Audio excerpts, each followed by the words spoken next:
If only she knew what I was really hiding, maybe things would have turned out differently.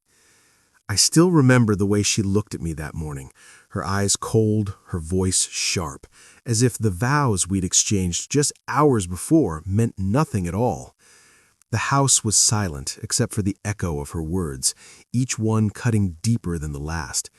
I stood there, clutching the edge of the kitchen counter, wondering how everything had unraveled so quickly.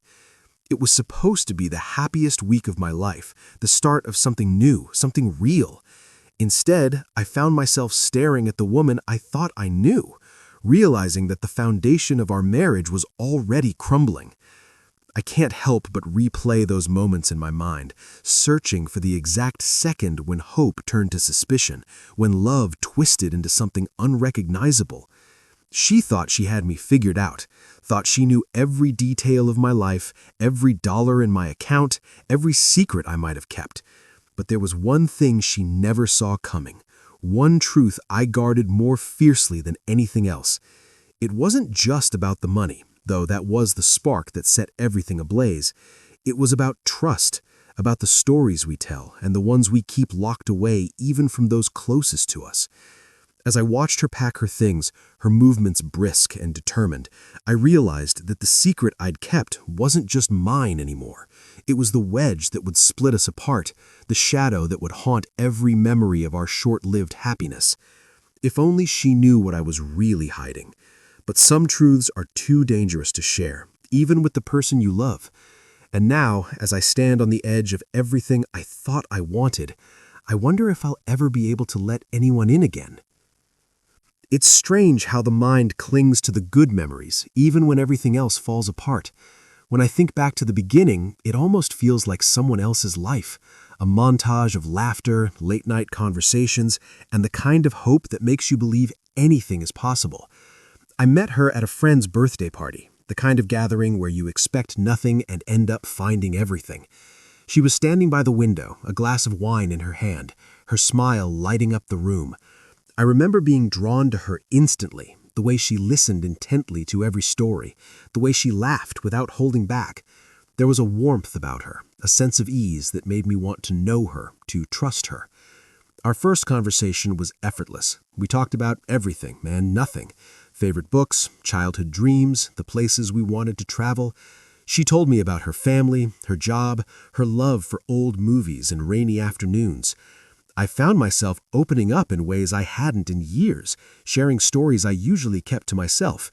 There was a spark between us, something electric and undeniable. By the end of the night, I knew I wanted to see her again. The early days of our relationship were a whirlwind.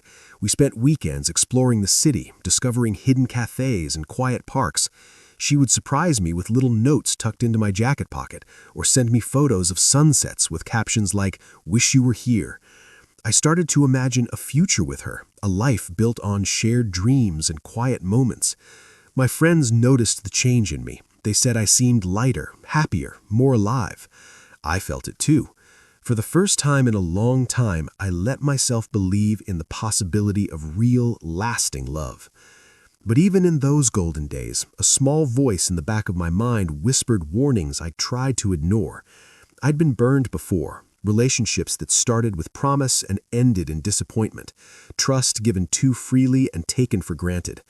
I told myself this time it was different, that she was different. Still, I couldn't help but notice the way her eyes lingered on certain things, the car I drove, the restaurants I chose, the watch on my wrist. She asked questions about my work, my family, my plans for the future. At first, it felt like genuine curiosity, the kind of interest you show when you care about someone. But sometimes her questions felt a little too pointed, a little too focused on the details that mattered most to people who cared about status and security. I brushed those doubts aside, convincing myself I was being paranoid. She was thoughtful, attentive, and always there when I needed her. She remembered my favorite coffee order, the way I liked my eggs, the stories I'd told her about my childhood. She made me feel seen, understood, cherished. I wanted to believe that was enough, that love could drown out the doubts and silence the voice that warned me to be careful. We fell into a rhythm, our lives intertwining in ways that felt natural and right. She met my friends, charmed my family, and quickly became a fixture in my world. My mother adored her, always saying how lucky I was to have found someone so kind and beautiful. My friends teased me about how smitten I was, but I didn't mind. I was happy, and for a while, that happiness was enough to quiet my fears. Looking back, I can see the moments I missed, the subtle hints, the questions that should have raised red flags. But at the time, I was blinded by hope, by the desire to believe in the story we were writing together. I wanted to trust her, to let go of the past and embrace the future we were building. I told myself that everyone has doubts, that love is about taking risks and believing in the best of someone. As the months passed, we grew closer. We talked about moving in together, about traveling the world, about building a life that was ours and ours alone. She would trace her fingers along my jaw and whisper, "I can't wait to spend forever with you." I believed her. I wanted to believe her. The picture we painted together was so perfect, so full of promise, that I ignored the cracks forming beneath the surface. Now, as I look back on those early days, I wonder how much of it was real and how much was wishful thinking. Was she ever truly in love with me? Or was she in love with the idea of what I could give her? Did she see me, or just the life I represented? These are questions I still struggle to answer, even now. But in those first months, all I saw was possibility, a future bright with hope, a love that felt like it could weather any storm. If only I'd listened to that small, persistent voice inside me, maybe things would have turned out differently. But at the time, all I wanted was to believe in the picture-perfect start of our story. The night I decided to propose, I wanted everything to be perfect. I spent weeks planning every detail, from the restaurant to the ring, rehearsing what I would say and how I would say it. I chose a quiet rooftop bistro overlooking the city, a place we'd visited on one of our first dates. The view was breathtaking, the kind of scene that makes you feel like you're standing on the edge of something extraordinary. I remember my hands trembling as I slipped the velvet box into my pocket, my heart pounding with a mix of excitement and nerves. She arrived in a swirl of perfume and laughter, her eyes sparkling as she took in the candlelit table and the city lights twinkling below. We talked and laughed over dinner, sharing stories and dreams, just like we always did. But beneath my easy smile, I was watching her closely, searching for any sign that my doubts were justified. I'd decided, quietly and without telling anyone, to test her, just a little. I wanted to see how she'd react to the life I could offer, to the choices I made, to the things that mattered most to me. When the waiter brought the wine list, I suggested we try something simple, a bottle I'd enjoyed years ago that wasn't the most expensive on the menu. She hesitated, her eyes flicking to the list, lingering on the higher-priced bottles before she smiled and agreed. It was a small thing, but I noticed. Later, when the dessert menu arrived, she asked if we could try the chef's special, a decadent chocolate creation that cost more than most entrees. I laughed and agreed, not wanting to make a scene, but I tucked the moment away in the back of my mind. After dinner, we stepped out onto the terrace, the city stretching out beneath us. I took her hands in mine, feeling the weight of the moment settle over us. I told her how much she meant to me, how she changed my life, how I couldn't imagine a future without her. Her eyes filled with tears as I dropped to one knee and opened the box, the diamond catching the light and scattering it across her face. She gasped, her hands flying to her mouth, and for a moment I saw nothing but joy in her eyes. She said yes, her voice trembling with emotion, and I slipped the ring onto her finger. We held each other close, the city lights blurring around us, and I let myself believe that everything would be okay. But even in that perfect moment, there were signs I couldn't ignore. As we celebrated, she couldn't stop staring at the ring, turning her hand this way and that, admiring the way it sparkled. She asked how much it cost, her tone light but insistent, and when I gave a vague answer, she pressed for more details. I brushed it off, making a joke about not spoiling the magic, but I saw the flicker of disappointment in her eyes. In the days that followed, the questions continued. She wanted to know about the wedding, where it would be, how many guests, what kind of dress she could buy. She sent me photos of venues, most of them grand and expensive, and talked about hiring a famous photographer she'd always admired. I tried to steer the conversation towards something more intimate, something that felt like us, but she seemed fixated on making a statement, on having the kind of wedding people would talk about for years. I started to notice other things too. She began dropping hints about the kind of house she wanted, the cars she liked, the vacations she dreamed of taking. She asked about my job, my investments, my plans for the future. At first, I told myself it was normal. Everyone wants to know what their life will look like after marriage. But the questions felt different, more pointed, as if she was taking inventory of everything I could offer. One afternoon, I suggested we look at a cozy townhouse in a quiet neighborhood, a place I'd always imagined raising a family. She smiled politely, but barely glanced at the photos, instead showing me listings for sprawling estates with manicured lawns and private pools. "We deserve the best," she said, her voice soft but firm. "Don't you want to give our family everything?" I wanted to believe she was just dreaming big, that her excitement was a sign of her love for me and the life we could build together, but the doubts lingered, growing louder with each passing day. I found myself testing her in small ways, suggesting simpler plans, talking about saving for the future, hinting that money wasn't everything. Sometimes she agreed, but more often she changed the subject or laughed it off, her eyes drifting back to the world of luxury and comfort she seemed to crave. The night before we announced our engagement to our families, I lay awake, staring at the ceiling, replaying every conversation, every question, every subtle red flag. I wanted so badly to trust her, to believe that our love was enough to overcome any doubt. But deep down, I knew I was taking a risk, stepping into the unknown with someone who might not see me for who I truly was. Still, I told myself that love was about faith, about giving someone the benefit of the doubt. I pushed my worries aside, determined to focus on the future we were building together. I had no idea how much those doubts would come to define our story, or how the secrets I was keeping would change everything.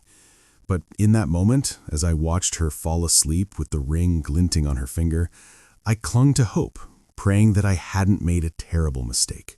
Our wedding was the kind of event people talk about for years, a dazzling affair with white roses spilling over every table, a string quartet playing beneath a canopy of lights, and guests dressed in their finest, laughter and champagne flowing late into the night. It was everything she'd dreamed of, and more. I watched her glide down the aisle in a gown that shimmered with every step, her smile radiant, her eyes shining with excitement and pride. For a moment, I let myself get swept up in the magic, believing that maybe, just maybe, this was the start of something real. But beneath the surface, I was holding on to secrets that weighed heavier than the gold band I would soon slip onto her finger. I'd agreed to the lavish celebration, the grand venue, the endless guest list, and the expensive photographer, telling myself it was just one day, a memory we'd cherish forever. But I never told her the full truth about my finances. She knew I was comfortable, that I had a good job and a nice apartment, but she didn't know about the investments, the properties, the inheritance quietly growing in a trust fund she'd never seen. I kept those details locked away, not out of spite, but out of a deep, gnawing uncertainty. Was she marrying me, or the life she thought I could give her? As the ceremony unfolded, I caught glimpses of her parents beaming with pride, her friends whispering about the designer dress, the gourmet food, the open bar. My own family watched with a mixture of joy and concern, my mother's eyes lingering on me a little too long, as if she could sense the storm brewing beneath my calm exterior. I smiled for the cameras, danced with my new wife, and made toasts that drew laughter and applause, all the while feeling like an actor in someone else's play. The reception was a blur of music and movement, a parade of well-wishers and old friends. She seemed to float from table to table, basking in the attention, her laughter ringing out above the din. I watched her closely, noticing how she lingered with the wealthiest guests, how her eyes sparkled when people complimented the extravagance of the event. She thanked me over and over, whispering that this was the happiest day of her life, that she couldn't wait to start our new life together. I smiled and squeezed her hand, but inside, my doubts grew louder. There was another secret I kept hidden, one that had nothing to do with money. It was a part of my past I'd never shared, a chapter I'd locked away out of fear and shame. I told myself it didn't matter, that it was behind me, but as I stood beside her, promising forever, I felt the weight of it pressing down on me. I wondered if she would still love me if she knew the whole truth, if she would stand by me if she saw the scars I tried so hard to hide. As the night wore on, I found myself slipping away from the crowd, seeking a moment of quiet in the garden outside the ballroom. The air was cool and fragrant, the sounds of the party muffled by the thick hedges. I leaned against a stone wall, staring up at the stars, and tried to steady my racing thoughts. I thought about the life we were about to begin, the promises we'd made, and the secrets I still carried. I wondered if I was being unfair, if I owed her the truth before we took another step forward. But every time I imagined telling her, I saw the look of disappointment, the anger, the betrayal. I wasn't ready to risk it, not yet. She found me there, her dress trailing behind her, her face flushed with happiness and wine. She wrapped her arms around me, resting her head on my shoulder, and whispered, "Thank you for making all my dreams come true." I held her close, burying my doubts beneath a smile, and told her I loved her. In that moment, I wanted to believe it was enough, that love could survive even the deepest secrets. But as we returned to the party, hand in hand, I couldn't shake the feeling that we were standing on the edge of something fragile and uncertain. The applause, the music, the shimmering lights, all of it felt like a beautiful illusion, a distraction from the truth I was too afraid to share.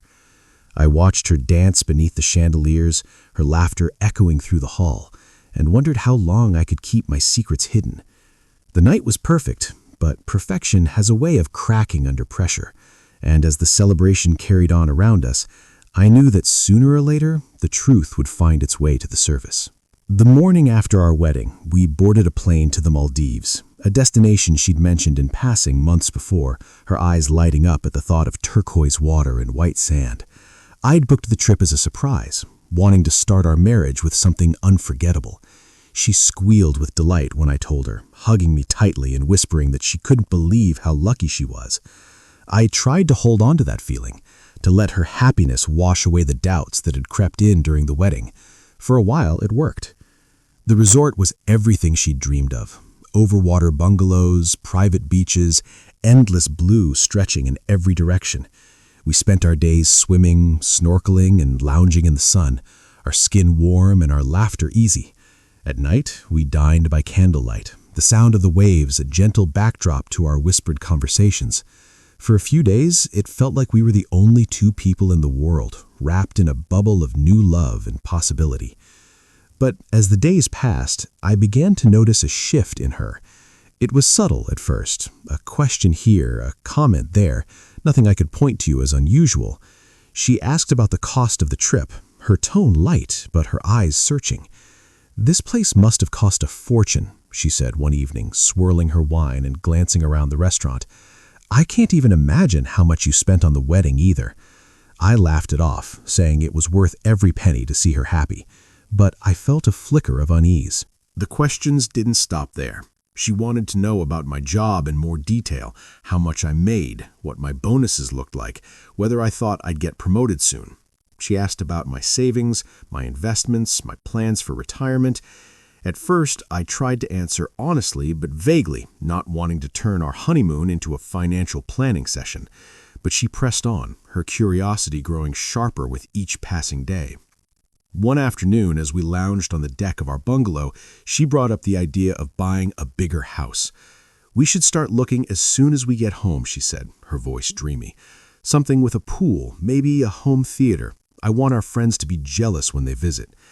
I smiled, trying to match her enthusiasm, but inside, my suspicions grew.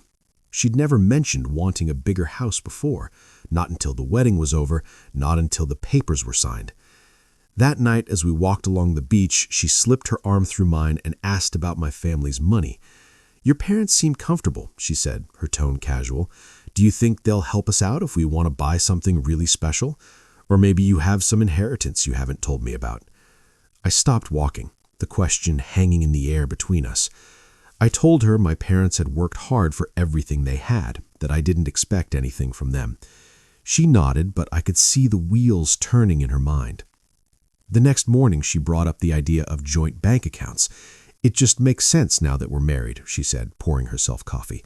"We should be a team, right? No secrets?" I agreed in principle, but told her I wanted to wait until we'd settled into our new life together. She smiled, but I could see the disappointment flicker across her face. By the end of the week, the questions had become a pattern. She wanted to know about my credit cards, my debts, even my will. She joked about life insurance, laughing as she asked how much I was worth on paper. Each question felt like a tiny pinprick, a reminder that the woman I'd married might be more interested in my bank balance than my heart. I tried to convince myself that I was overreacting, that every couple talks about money after they get married, but the timing, the persistence, the way her eyes lingered on my watch or the resort bill, it all added up to something I couldn't ignore. The honeymoon, which should have been a time of closeness and discovery, became a test I hadn't expected. I found myself holding back, guarding my words, wondering how much to reveal and how much to keep hidden. As our trip drew to a close, I lay awake in the darkness, listening to her breathe beside me. I thought about the secrets I was keeping, the wealth she didn't know about, the deeper truth I still hadn't shared. I wondered if she would still love me if she knew everything, or if love had ever really been the point. The questions she asked echoed in my mind, each one chipping away at the trust I so desperately wanted to believe in. The honeymoon was ending, and with it the illusion of perfect happiness. I realized then that our marriage was already built on shaky ground, and that the real test was only just beginning. It didn't take long after we returned from the honeymoon for the cracks to show. The glow of the Maldives faded quickly, replaced by the reality of everyday life, work, bills, and the subtle but constant pressure of expectations. At first, I tried to ignore the tension, chalking it up to post-wedding stress or the adjustment of living together as husband and wife. But the questions about money didn't stop. If anything, they became more pointed, more insistent, as if she'd been waiting for the right moment to push harder. It started innocently enough. She suggested we go shopping for new furniture, saying our apartment needed an upgrade now that we were married. I agreed, wanting to make her happy, and we spent a Saturday wandering through showrooms, testing out couches and admiring dining sets. But every piece she liked was the most expensive in the store, and when I hesitated at the price tags, she rolled her eyes and said, "Don't be so cheap, we can afford it, can't we?" I tried to explain that I wanted to be careful with our spending, that it was important to save for the future. She laughed, brushing off my concerns. "What's the point of having money if you're not going to enjoy it?" she said, her tone light but her eyes sharp. I let it go, not wanting to start a fight in public, but the comment stuck with me. The argument finally erupted one evening over dinner. She had spent the afternoon with a friend touring open houses in a wealthy neighborhood. When she came home, she was buzzing with excitement, showing me photos of sprawling mansions and talking about how perfect they would be for us. I listened, trying to match her enthusiasm, but when she mentioned putting in an offer on a house that cost more than I'd ever dreamed of spending, I balked. "We just got married," I said, trying to keep my voice calm. "Let's take our time. We don't need a house that big, not right now." She set her fork down, her expression hardening. "Why are you always so cautious? You act like we're broke. I thought you wanted to build a life together, not just live like we're still in college." I felt my patience slipping. "It's not about being broke, it's about being responsible. I want us to have a future, not just a flashy present." She scoffed, pushing her plate away. "You're impossible. I should have known you'd turn out to be stingy. Maybe I made a mistake." The words hit me like a slap. For a moment, I just stared at her, stunned by the anger in her voice. "A mistake?" I repeated, my own anger rising, "because I don't want to blow all our money on a house we don't need?" She stood up, crossing her arms. "You're hiding something. I can feel it. No one is this careful unless they have something to hide." I felt a chill run through me. She was right, in a way. I was hiding something, but it wasn't what she thought. I tried to explain, to tell her that I just wanted us to be smart, to build something real, but she wouldn't listen. The argument spiraled, voices raised, accusations flying. She accused me of not trusting her, of keeping secrets, of caring more about money than about her happiness. When she finally stormed out of the room, slamming the door behind her, I sat at the table, my hands shaking. I realized then that this wasn't just a disagreement, it was a warning. The woman I'd married was not the woman I thought I knew. Her anger, her entitlement, the way she twisted my words, it all pointed to something deeper, something I couldn't ignore any longer. That night, I started documenting everything. I opened a new folder on my laptop and began writing down every argument, every strange comment, every time she pressured me about money. I saved receipts, took photos of expensive purchases, and kept copies of our bank statements. I didn't know what I was preparing for, but I knew I needed to protect myself. The trust that had once been the foundation of our relationship was crumbling, replaced by suspicion and fear. I lay awake for hours, replaying the argument in my mind. I wondered if I was overreacting, if I was letting my doubts get the best of me. But deep down, I knew the truth. This wasn't just about money. It was about control, about power, about the secrets we both kept hidden. I realized that our marriage was already on shaky ground, and that if I didn't start paying attention, I might lose more than just my savings. I might lose myself. The next morning, she acted as if nothing had happened, smiling and kissing me goodbye as she left for work. But I couldn't shake the feeling that something fundamental had shifted between us. The first argument was over, but the battle had only just begun. After that first argument, I realized I needed to be more careful than ever. I'd always been cautious with my finances, but now, with the way things were unraveling, I felt a new urgency to protect myself. It wasn't just about money anymore. It was about security, about having something to fall back on if everything went wrong. I'd never told anyone, not even my closest friends, about the account I'd opened years ago. It was my safety net, a place where I quietly funneled away a portion of every paycheck, every bonus, every unexpected windfall. The balance had grown over the years, untouched and unnoticed, a silent guardian against the unknown. I kept the details of the account hidden, using a separate email address and a bank in another city. The statements never came to the house, and the login information was stored in a password-protected file on my laptop. I told myself it was just good sense, a precaution in a world where nothing was guaranteed. But now, as I watched my wife's behavior grow more unpredictable, I was grateful for my own paranoia. I checked the account more often, watching the numbers as if they could offer me comfort, a reminder that I wasn't completely at her mercy. But the account wasn't the only secret I kept. In the back of my closet, behind a row of old jackets and boxes of forgotten memories, sat a small, heavy lockbox. It was unremarkable on the outside, just a plain black case with a sturdy combination lock. But inside, it held the pieces of my life I'd never shared with anyone. There were old letters from my father, a man who taught me to be careful with trust. There was a faded photograph of my first love, a reminder of how quickly happiness could slip away. There were documents, birth certificates, insurance policies, a copy of my will, and the deed to a property my wife didn't know existed. And, tucked into a worn envelope, was a letter I'd written to myself the night before our wedding, a list of promises and fears I'd been too afraid to say out loud. Sometimes, late at night, I'd sit on the floor of the closet with the lockbox open in front of me, running my fingers over the contents. It was a ritual, a way of grounding myself when everything else felt uncertain. I'd read my father's words, reminding myself to be strong, to trust my instincts, to never let anyone take advantage of my kindness. I'd look at the photograph and remember the pain of betrayal, the lesson that love could be both beautiful and dangerous. I'd reread my own letter, the ink smudged from where my hand had trembled, and wonder if I'd made the right choices. I never intended to keep secrets from my wife. In the beginning, I wanted to share everything with her, to build a life without walls or hidden doors. But as the months passed and her questions grew sharper, I realized that some things were better left unsaid. I told myself it was for my own protection, that I was just being careful.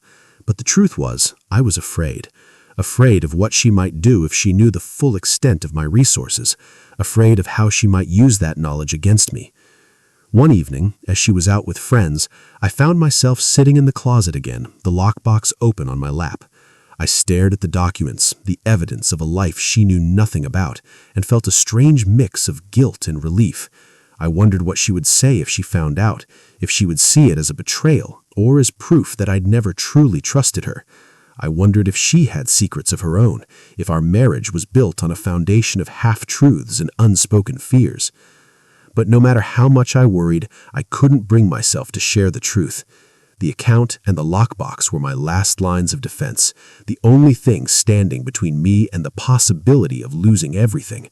I guarded them fiercely, checking the lock twice before leaving the house, memorizing the combination in case I ever needed to open it in a hurry. Sometimes I'd catch myself staring at the box, my mind racing with possibilities. What if she found it? What if she demanded to know what was inside? What if the secrets I'd kept to protect myself ended up destroying the very thing I was trying to save? The questions circled endlessly, each one more unsettling than the last. If only she knew what I was really hiding, I thought, tracing the edge of the lock with my thumb. If only she understood that what was inside could change everything, not just for me, but for both of us. The weight of the secrets pressed down on me, heavier than ever, as I realized that the line between protection and deception had become almost impossible to see. And as the days passed, I knew it was only a matter of time before the truth came to light, whether I was ready or not. It's amazing how quickly a person's mask can slip when they think they're in control. In the weeks after our first real argument, I watched my wife transform before my eyes. The woman who once seemed so gentle and loving became someone I barely recognized. Her words sharper, her demands bolder, her patience thinner with every passing day. It was as if the wedding ring on her finger had unlocked a new side of her, one that was no longer content to wait for what she wanted. It started with the joint accounts.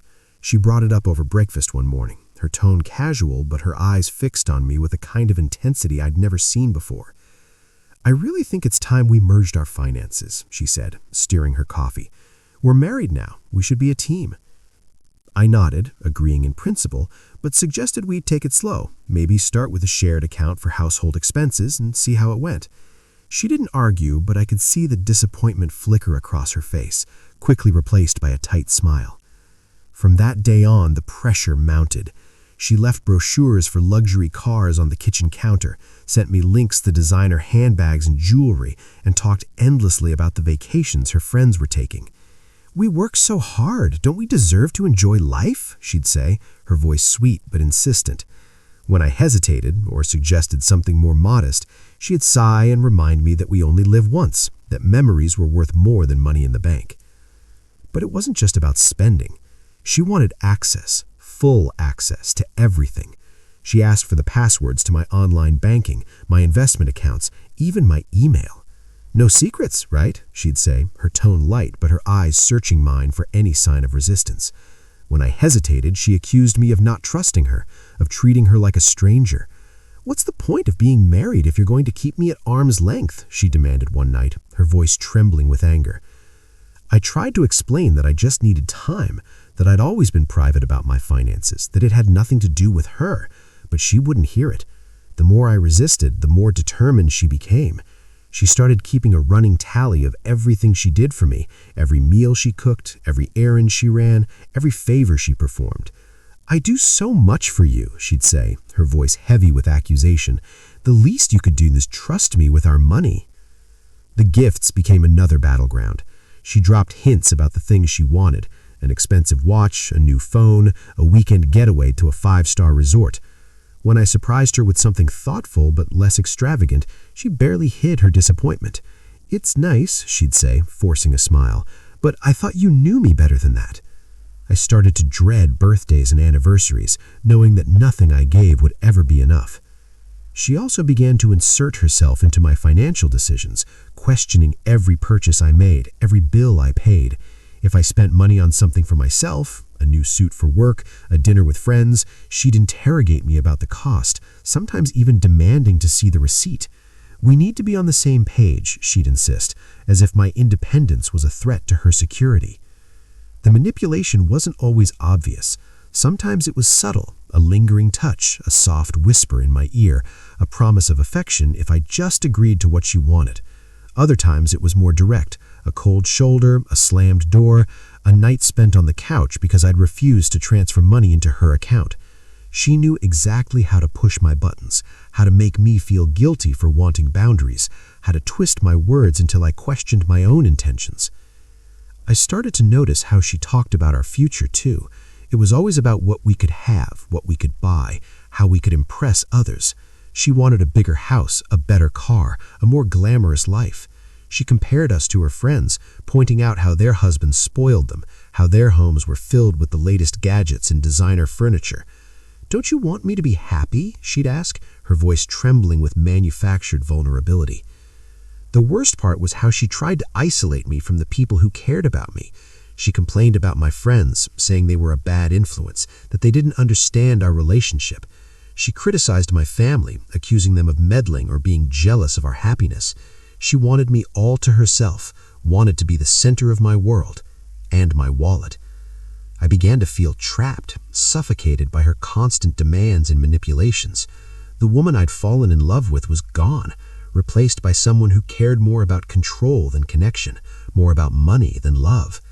I wondered how long I could keep pretending, how long I could keep my secrets hidden. I knew that sooner or later something would have to give, and as I stared into the darkness, I couldn't help but wonder what would happen when she finally discovered the truth I'd worked so hard to protect. I reached my breaking point on a rainy Thursday evening, the kind of night that when the world feels heavy and small. I sat alone in my car outside a quiet cafe, watching the raindrops race down the windshield, my mind spinning with doubts and fears I could no longer keep to myself. I scrolled through my contacts, hesitating for a moment before calling Mark, my oldest friend, the only person who'd always told me the truth, even when I didn't want to hear it. He picked up on the second ring, his voice warm and familiar. "Hey man, everything okay?" I tried to sound casual, but he heard the strain in my voice. "You want to meet up?" he asked, and I could hear the concern beneath his words. I agreed, grateful for the excuse to get out of the house, to escape the suffocating tension that had become my new normal. We met at our usual spot, a dimly lit bar tucked away on a side street, the kind of place where secrets felt safe. Mark ordered us 2 beers and waited until the bartender walked away before turning to me, his eyes searching my face. "Talk to me," he said quietly. "What's going on?" For a moment, I didn't know where to start. The words caught in my throat, tangled up with shame and confusion. But as the minutes passed, the story spilled out, everything I'd been holding in for months. I told him about the arguments, the pressure, the way my wife's demands had grown louder and more relentless. I described the joint accounts, the gifts, the constant scrutiny of my spending. I even told him about the hidden account and the lockbox, my last lines of defense against a future I was starting to fear. Mark listened without interrupting, his expression growing more serious with every detail. When I finally finished, he let out a long breath and shook his head. "I'm sorry, man. I wish I could say I'm surprised, but I always thought she was a little too interested in your lifestyle. I just hoped I was wrong." I stared down at my drink, feeling exposed and foolish. "Do you think I'm overreacting? Maybe I'm just being paranoid." He shook his head. "No, you're not. You're seeing things clearly, maybe for the first time. Look, I know you love her, but you have to protect yourself.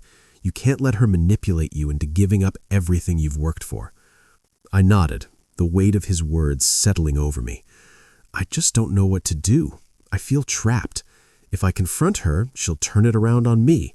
If I keep quiet, I'm just waiting for the other shoe to drop." Mark leaned in, lowering his voice. "You need to know where you stand. If she's really with you for the right reasons, she'll stick by you no matter what. But if it's just about the money, well, better to find out now than later." He paused, then added, "Test her. Tell her something's changed. Maybe you lost money in an investment, or you have to cut back for a while. See how she reacts. If she's in it for you, she'll support you. If not, you'll have your answer." The idea made my stomach twist, but I knew he was right. I needed to know the truth, no matter how much it hurt. I thanked him, feeling a strange sense of relief just from having spoken the words out loud. For the first time in months, I didn't feel completely alone. As we left the bar, Mark clapped me on the shoulder. "Whatever happens, I've got your back. Don't let her take you for a ride, okay?" I promised I wouldn't, though I wasn't sure I believed it myself.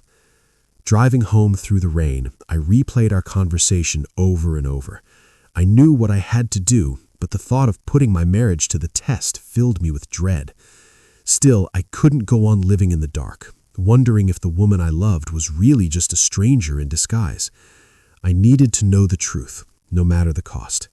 And as I pulled into the driveway, the house looming silent and dark before me, I steeled myself for what was to come. The next morning, I woke up with a knot in my stomach, the weight of Mark's advice pressing on my chest. I moved through the motions of my routine, shower, coffee, a quick glance at the news, but my mind was elsewhere, rehearsing the story I was about to tell. I hated the idea of deceiving my wife, even for a moment, but I needed to know the truth. I needed to see her reaction when the illusion of endless comfort was stripped away. I waited until that evening, when she was home from work and the house was quiet. She was scrolling through her phone on the couch, her feet tucked beneath her, a glass of wine balanced on the armrest. I sat down beside her, my hands trembling just enough that I had to clench them in my lap. "Can we talk for a minute?" I asked, my voice softer than usual. She looked up, her eyes narrowing slightly. "What's wrong?" I took a deep breath, forcing myself to meet her gaze. "Something happened at work. I made a bad investment. The company's going through some changes, and I lost a lot of money. We're going to have to cut back for a while. No more big purchases, no vacations, nothing extra. I'm sorry. I should have told you sooner, but I was embarrassed." She just stared at me, her expression unreadable. I waited, my heart pounding, searching her face for any sign of comfort or understanding. But what I saw instead was a flicker of something cold and calculating, a shadow that passed over her features before she could hide it. She set her wine down with a little too much force, the glass clinking against the table. "How much did you lose?" she asked, her voice tight. I gave her a number, large enough to be believable, small enough that it wouldn't mean total ruin. "It's bad," I said quietly. "We'll be okay, but things are going to be different for a while." She was silent for a long time, her eyes darting around the room as if searching for an escape. Finally she spoke.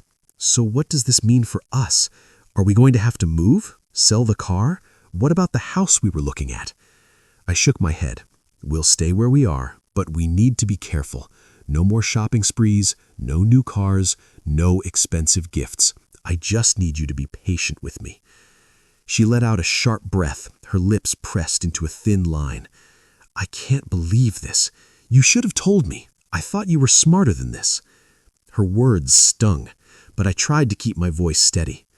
"I'm sorry. I just need your support right now." She stood up, pacing the room, her arms crossed tightly across her chest. "This is unbelievable. I married you because I thought you were responsible. I thought you could take care of me. Now you're telling me we have to live like poor people?" I felt something inside me crack. "It's not forever. We just need to get through this together." She stopped and turned to face me, her eyes blazing. "You don't get it. I didn't sign up for this. I want a life, not just survival.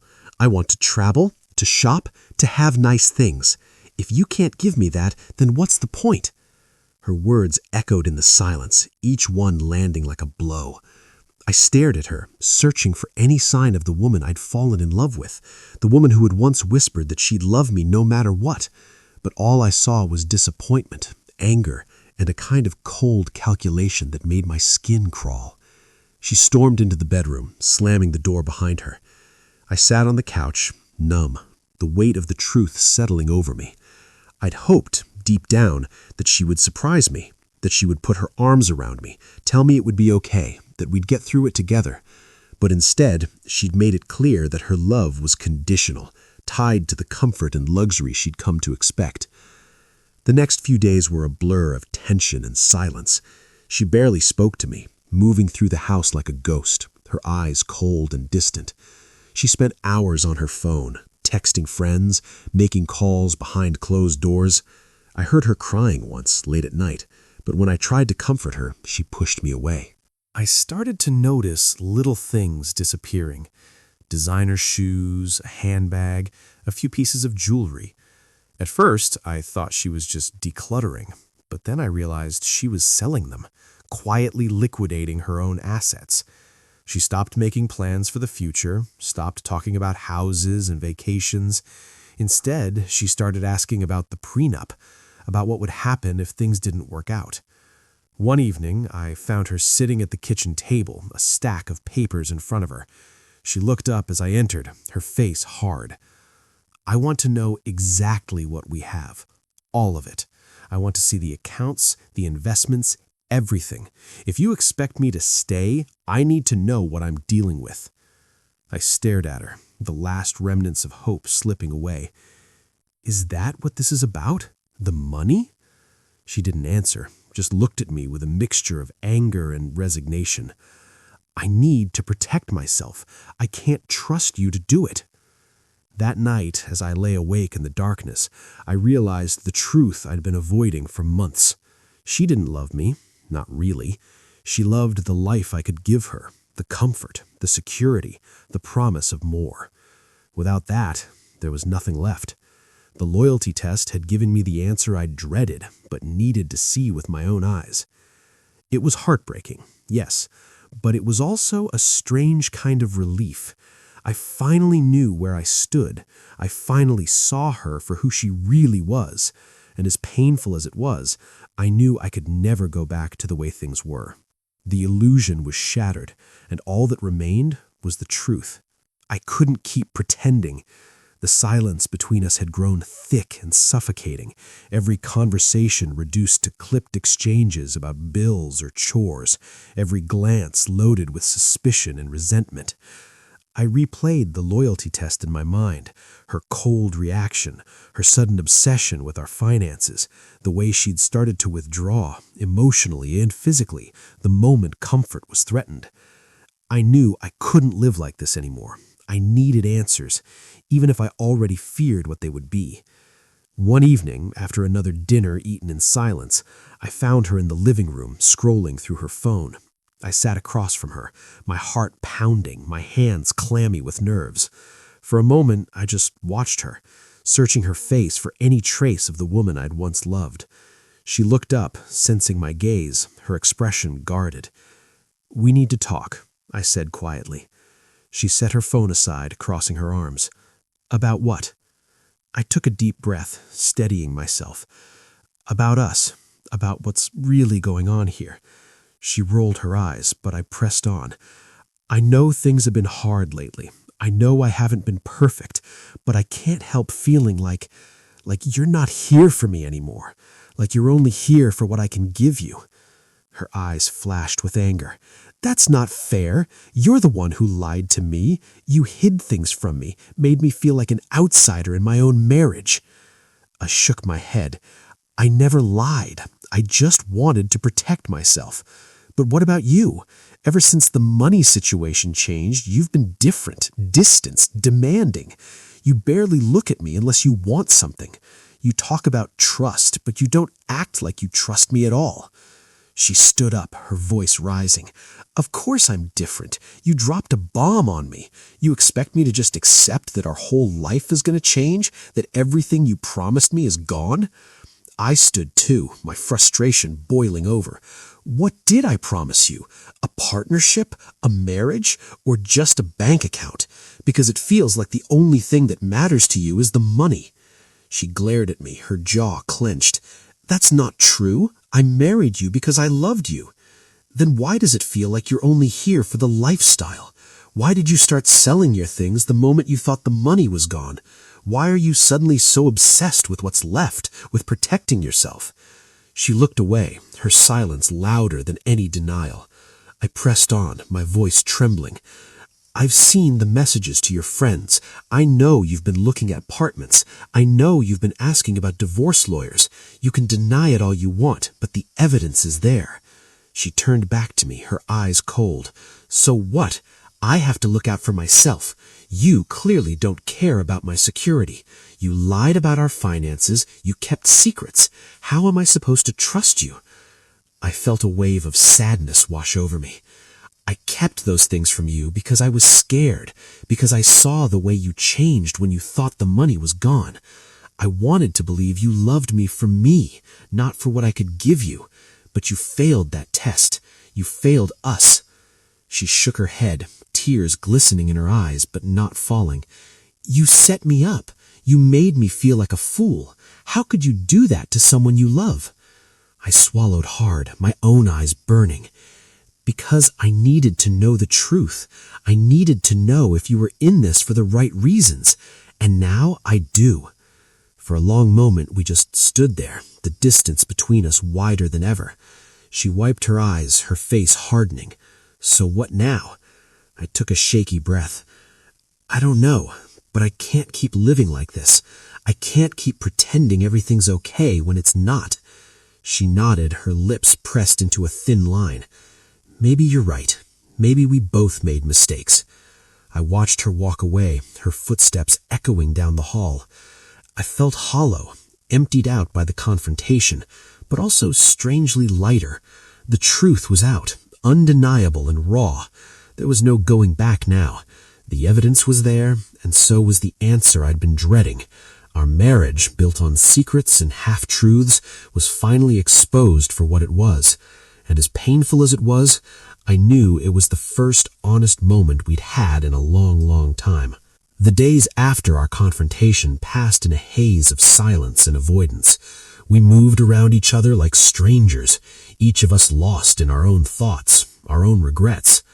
I knew the marriage was broken, but I also knew I couldn't let it end with so many things left unsaid. There was still one truth I'd never shared, a secret I'd guarded for years, not just about money, but about who I really was and what I'd been through before she ever entered my life. One evening, as the sun dipped below the horizon and shadows crept across the living room, I found her sitting at the kitchen table, staring blankly at her phone. I stood in the doorway for a moment, gathering my courage, then walked over and sat across from her. She didn't look up, but I could see the tension in her shoulders, the exhaustion in her eyes. I need to tell you something, I said quietly. My voice sounded strange, even to me, tired but resolute. She glanced up, her expression wary, as if bracing herself for another fight. I haven't been honest with you, I continued, not just about the money, but about my past, about who I am. She set her phone down, folding her arms. What now? Another secret? I nodded, feeling the weight of what I was about to say. Yes, and you deserve to know the truth, even if it's too late for us. I took a deep breath, my hands trembling slightly. First, about the money. I never lost it. The story about the investment, the crisis, it was a test. I needed to know if you were with me for the right reasons. I'm sorry for deceiving you, but I had to be sure. The truth is, I have more than you ever imagined. There's a separate account, investments, a trust fund from my family. I kept it hidden because I was afraid of being used, afraid of repeating old mistakes. She stared at me, her mouth slightly open, shock and anger warring on her face. You lied to me? You let me think we were broke, that our life was falling apart just to see how I'd react? I nodded, unable to meet her eyes. I did, and I'm sorry. But there's more. I reached into my pocket and pulled out a small, worn envelope, the one I'd kept in my lockbox for years. I slid it across the table to her. Before I met you, I was married once before. It ended badly. She left me when she found out I couldn't have children. I never told you because I was ashamed, because I thought it would make you see me differently. But it's part of who I am. It's why I'm so guarded, why I find it hard to trust. She picked up the envelope, her hands shaking, and opened it. Inside was a faded photograph of me and a woman from another life, both of us smiling, arms around each other. There was also a letter, written in my shaky handwriting, explaining everything. The failed marriage, the infertility diagnosis, the years of loneliness that followed. She read in silence, her eyes scanning the words, her face unreadable. When she finished, she set the letter down and looked at me, her expression softer than I expected. "Why didn't you tell me?" she whispered. I shrugged, feeling tears prick at my eyes. "I was afraid.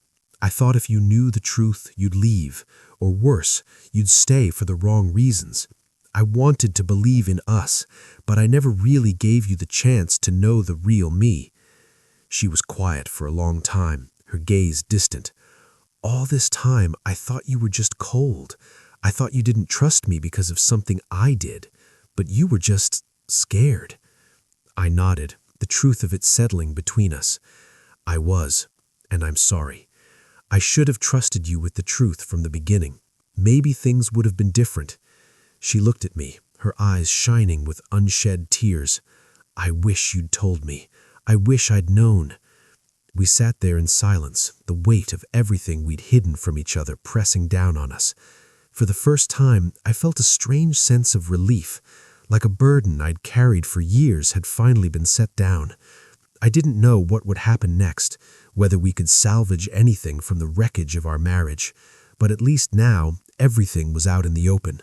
No more secrets, no more lies. I reached across the table, taking her hand in mine. "I know I hurt you. I know I broke your trust, but I needed you to know who I really am, even if it's too late for us." She squeezed my hand, her grip trembling. "Thank you for telling me. I don't know what happens now, but thank you." We sat there as the last light faded from the sky, two people finally stripped of all pretense, facing each other honestly for the first time. The future was uncertain, but for the first time in a long while, I felt free. The secrets that had haunted me were finally spoken, and whatever happened next, I knew I could face it with nothing left to hide. The silence that followed my confession was short-lived. At first, she just stared at me, her face pale and unreadable, the letters still trembling in her hands. Then, as if a dam had burst, her expression twisted into something I'd never seen before. Rage, betrayal, and a kind of wounded pride that made her eyes flash dangerously. "You lied to me. You let me believe we were broke. You made me beg for scraps, all while you were sitting on a fortune? How could you do that to me? How could you humiliate me like this?" I tried to explain, to tell her that it wasn't about humiliating her, that I'd been scared and unsure, that I needed to know if our marriage was built on something real, but she wasn't listening. She stood up so quickly her chair toppled over, the sound echoing through the kitchen like a gunshot. "You think you're the only one who's been hurt? You think you're the only one with secrets?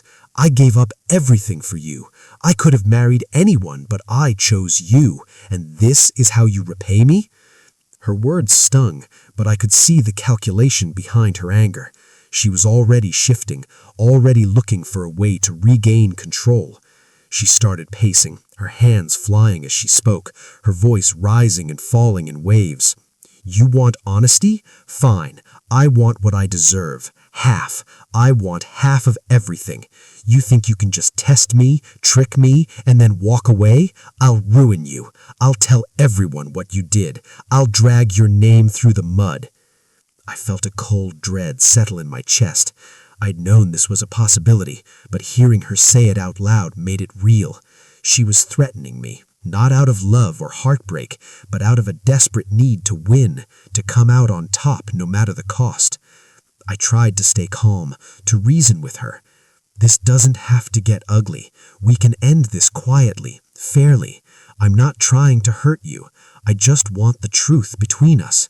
She laughed, a harsh, bitter sound. The truth? The truth is you never trusted me. You never loved me. You just wanted someone to fill the empty space in your life. Well, congratulations. You got what you wanted. Now you can be alone, with your secrets and your money."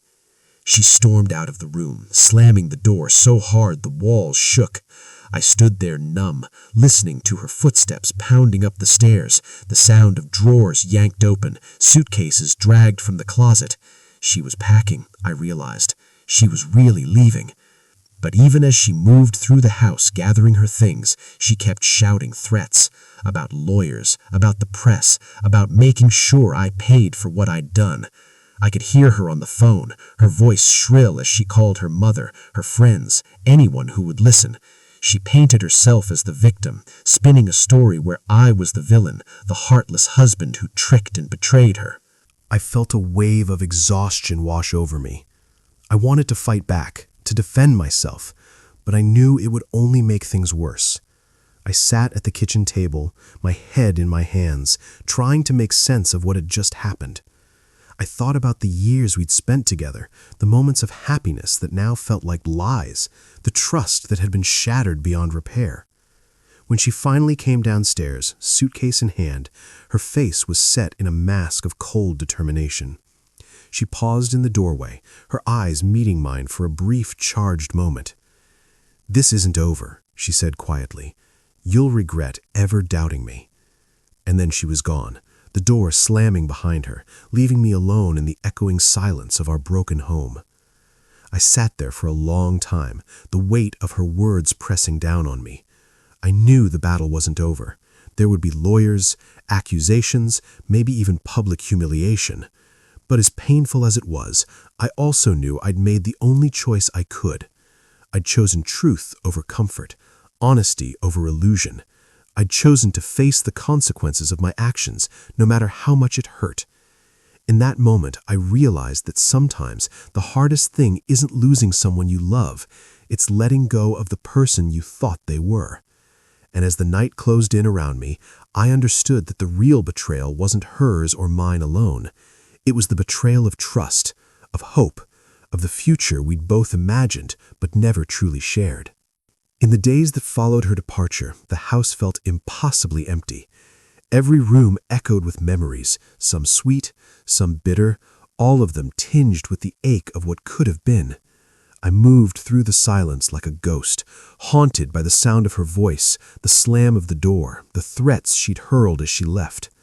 For a while, I let myself drift, numb and exhausted, unable to face the mountain of decisions that now loomed before me. But life, I realized, doesn't pause for heartbreak. The phone calls started almost immediately, her lawyer, my lawyer, friends and family offering advice or asking questions I didn't know how to answer.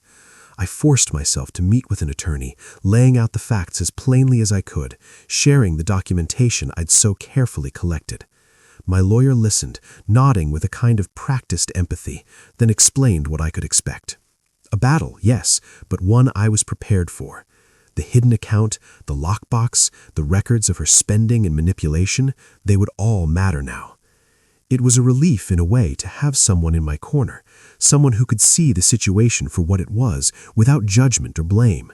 For the first time in months, I felt a flicker of hope. Maybe I wasn't as powerless as I'd feared. Maybe I could protect myself, not just financially, but emotionally too. Still, the hardest part wasn't the legal fight. It was the quiet moments, the hours when the house was still and I was left alone with my thoughts.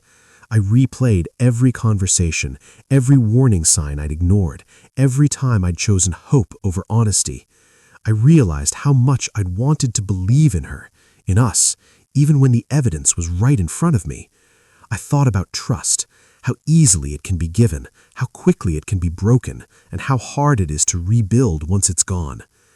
I started seeing a therapist, someone who helped me untangle the knots of guilt and regret that had taken root in my heart. We talked about boundaries, about self-worth, about the difference between love and dependency. I learned to forgive myself for the mistakes I'd made, to see my caution not as a flaw, but as a form of self-preservation.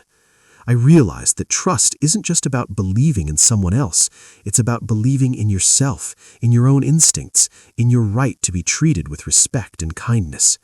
Slowly, I began to reclaim my life. I reconnected with friends I neglected, spent time with family, rediscovered old hobbies that had fallen by the wayside. I let myself grieve, but I also let myself hope.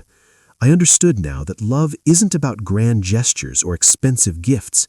It's about honesty, vulnerability, and the willingness to face the truth, even when it hurts. Looking back, I saw the warning signs for what they were, not just red flags, but opportunities to choose myself, to set boundaries, to demand more from the people I let into my life. I promised myself that I would never ignore those signs again, that I would never settle for less than the trust and respect I deserved. The legal battle was far from over, but I faced it with a new sense of clarity and strength. I knew who I was, what I stood for, and what I would never allow again. The pain of betrayal was still there, but it no longer defined me.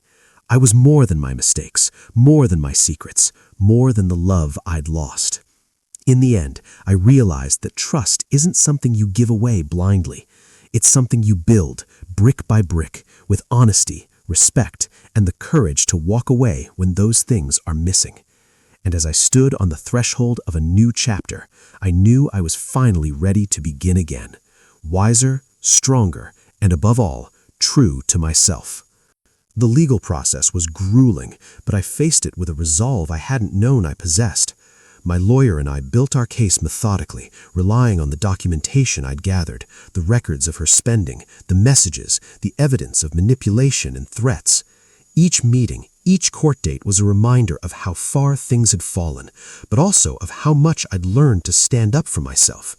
I was no longer the man who second-guessed every instinct or apologized for setting boundaries.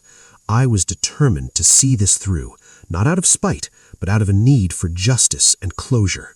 She fought hard, as I knew she would. Her lawyer painted her as the wronged party, a woman deceived and abandoned. She tried to twist the narrative, to make me look like the villain, the cold husband who'd hidden his wealth and tested her love. But the truth was on my side, and the evidence spoke louder than any accusation. The judge saw through the performance, recognizing the pattern of manipulation and entitlement that had defined our marriage. There were moments when I doubted myself, when her words echoed in my mind and I wondered if I'd been too harsh, too guarded. But then I'd remember the way she'd threatened me, the way she'd tried to use my own fears against me. I'd remember the loneliness, the constant anxiety, the feeling of walking on eggshells in my own home. I knew I was doing the right thing, not just for myself, but for the person I wanted to become. The day the divorce was finalized, I felt a strange mix of relief and sadness. The judge's decision was fair. She received a settlement, but nothing close to what she demanded. The hidden account, the trust fund, the property I'd protected remained mine. More importantly, I'd reclaimed my sense of self, my dignity, and my future.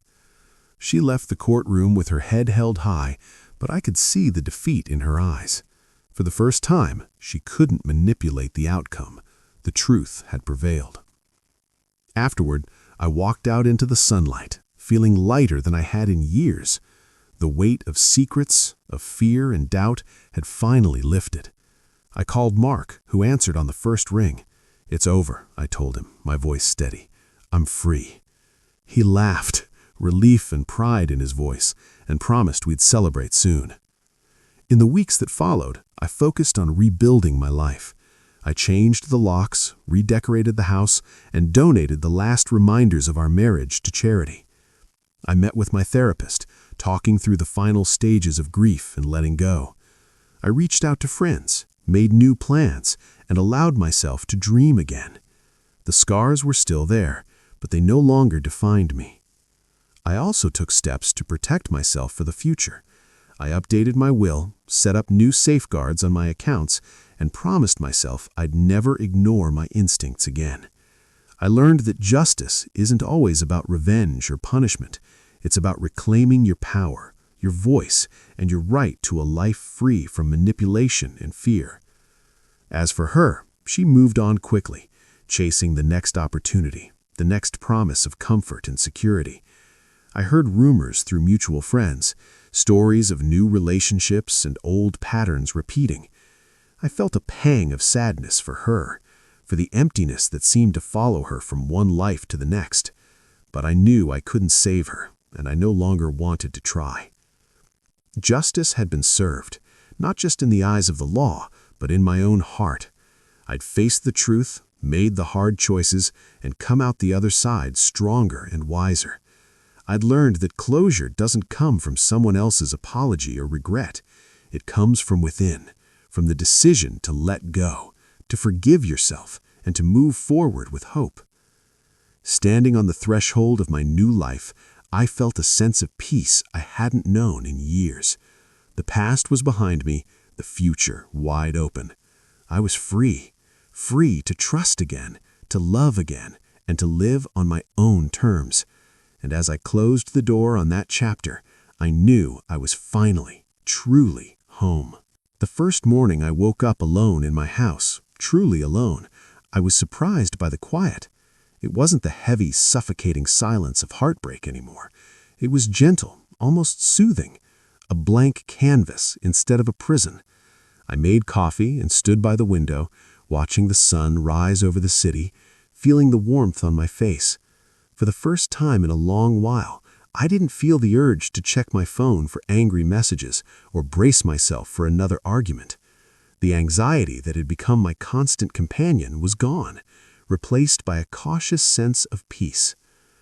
I started to reclaim my space, one small act at a time.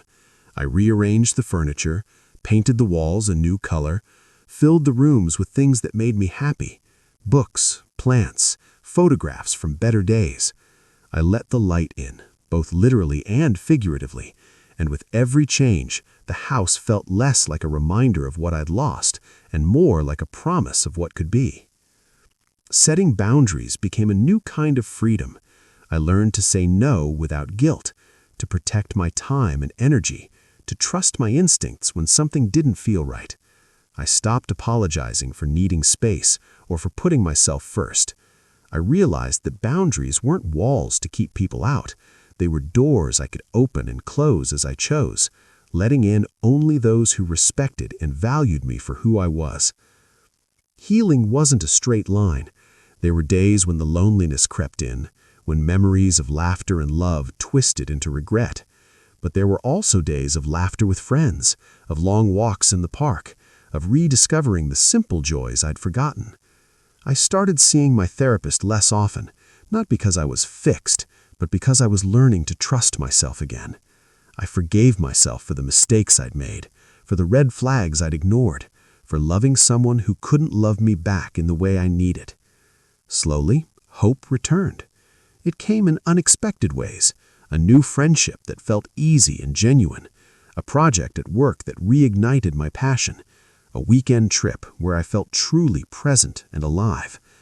I realized that my story wasn't over, that the pain I'd endured had carved out space for something new to grow. I was no longer defined by betrayal or loss, but by resilience and the quiet courage it took to start again. I began to imagine a future that wasn't shaped by fear or scarcity, but by possibility. Maybe one day I'd fall in love again. Maybe I wouldn't. Either way, I knew I'd be okay. I'd learned that happiness wasn't something someone else could give me. It was something I could build for myself, one day at a time. As the seasons changed, so did I. I found peace in the ordinary moments: a good meal, a favorite song, the feeling of clean sheets at the end of a long day. I was grateful for the lessons, even the painful ones, because they'd brought me here, to this place of quiet strength and hope. Looking out at the world, I felt a sense of anticipation, a gentle excitement for whatever might come next. I was no longer afraid of being alone. I was no longer afraid of starting over. I was ready for new beginnings, for a life that was truly my own. And as I closed the door on that chapter, I knew I was finally, truly home. Looking back, I realized that sometimes the hardest truths are the ones we need most. My marriage taught me about the dangers of ignoring my instincts, the cost of secrets, and the strength it takes to walk away from something that's hurting you, even when you once thought it was everything you wanted. I learned that trust isn't a gift you give blindly. It's something you build, protect, and sometimes painfully reclaim for yourself. I'm not the same person I was when this story began. I'm stronger now, more careful with my heart, but also more open to the possibility of real connection. I know what I deserve, and I know what I won't accept. The scars are still there, but they remind me of how far I've come and how much I've grown. Life has a way of surprising you, even after you think you've seen it all. Just when I thought I was done with heartbreak, the universe threw me another test, one that would challenge everything I'd thought I'd learned about trust, forgiveness, and starting over. If you thought this was shocking, wait until you hear what happened when I tried to trust again.